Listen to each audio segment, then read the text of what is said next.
Hey everyone, welcome to our channel. In today's tutorial, I'll guide you through the process of downloading and installing Copilot on your Windows 10 system. Now, let's get started. To install Copilot on Windows 10, the initial step is opening your preferred web browser. Type the search bar "Download Visual Studio Code" and then click this link.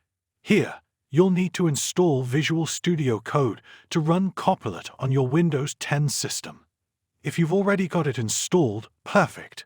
If not, follow the prompts to install it. Then again go to the search bar in the New tab and search Visual Studio Extension. Click this link. Next, visit marketplace.visualstudio.com. The Copilot extension is typically available on the homepage of the marketplace. However, if you can't locate it, use the search function by typing Copilot and hitting Enter.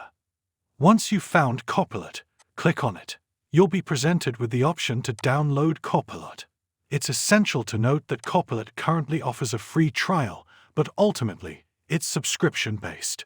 You'll need a subscription for ongoing use. However, if you want to explore and test the waters, feel free to take advantage of the free trial. And that's all there is to it. Installing Copilot on your Windows 10 system is a straightforward process. I'll catch you in the next video. If you want to watch more videos like this, please subscribe to this channel and don't forget to like it.